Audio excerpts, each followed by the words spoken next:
শহীদ বেদিতে মাল্যদান করছেন ভারতবর্ষের সাংসদ এবং আমাদের দলের প্রবীণ নেতা শ্রী কল্যাণ বন্দ্যোপাধ্যায়, তাকে আমি মাল্যদান করবার জন্য অনুরোধ করছি। কল্যাণদা এখন শহীদ বেদিতে মাল্যদান করছেন।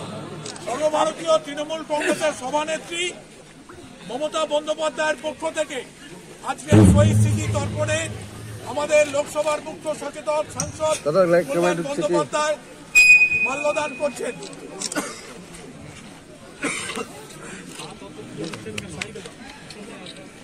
এরপর আমি জয়প্রকাশ সর্বভারতীয় সাধারণ সম্পাদক তৃণমূল কংগ্রেসের সর্বভারতীয় সাধারণ সম্পাদক অভিষেক বন্দ্যোপাধ্যায়ের পক্ষ থেকে মাননীয় সাংসদ কল্যাণ বন্দ্যোপাধ্যায় মাল্যদান করছেন শহীদ তর্পণে শহীদ স্মৃতি বেদিতে। মাননীয় সাংসদ কল্যাণ বন্দ্যোপাধ্যায় তার পক্ষ থেকে শহীদ স্মৃতি তর্পণে মাল্যদান করছেন। এরপর মাল্যদান করবেন আমাদের দলের নেতা মুখপাত্র শ্রী জয়প্রকাশ মজুমদার। অমর শহীদ অমর রহে, অমর রহে, অমর রহে, অমর শহীদ অমর রহে, অমর রহে, অমর রহে, অমর শহীদ অমর রহে, অমর রহে, অমর রহে। বন্দে মাতরম, বন্দে মাতরম, অমর শহীদ অমর রহে। এরপর মাল্যদান করছেন আমাদের দলের রাজ্যের নেতা শ্রী আশিস চক্রবর্তী, খুব পরিচিত নাম, উনি মাল্যদান করছেন। এরপর মাল্যদান করছেন ঝাড়গ্রাম জেলা তৃণমূল কংগ্রেসের সভাপতি এবং এমএলএ শ্রী দুলাল মুর্মু।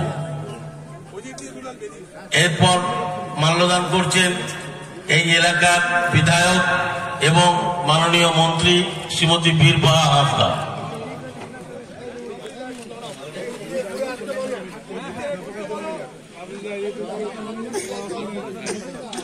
এরপর স্মরণের মধ্য দিয়ে, তর্পণের মধ্য দিয়ে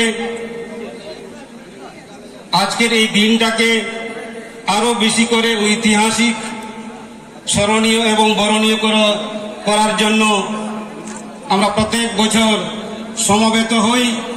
তো আমরা শহীদদের মাল্যদান চলছে। এদিকে আমাদের সমস্ত সাংসদ, বিধায়ক, বিশিষ্ট সমাজসেবী, সুধীজন, গণিজন, আমরা আমাদের জেলার একমাত্র মন্ত্রী সম্মানীয় বীরবাহা হাঁসদা মহাশয়া সহ আমাদের সুপ্রিম কোর্ট পর্যন্ত গেল। 17 বছর ধরে কিন্তু আমি মামলা করেছি, 17 ইয়ার্স। 2001 থেকে 2016-17 পর্যন্ত আমি কিন্তু মামলা করেছি। সিবিআই তদন্তের আদেশ হয়েছিল কবে? 2001 সালে। আজ কত সালে আমরা দাঁড়িয়ে আছি? 2024। 23 বছর হয়ে গেল। 23 বছরও সিবিআই কিন্তু কোন ট্রায়াল শেষ করতে পারলো না। কাউকে এখনো পর্যন্ত ট্রায়াল করে, কেস বিচার করে দোষীদের কিন্তু জেলে ভরতে পারলো না।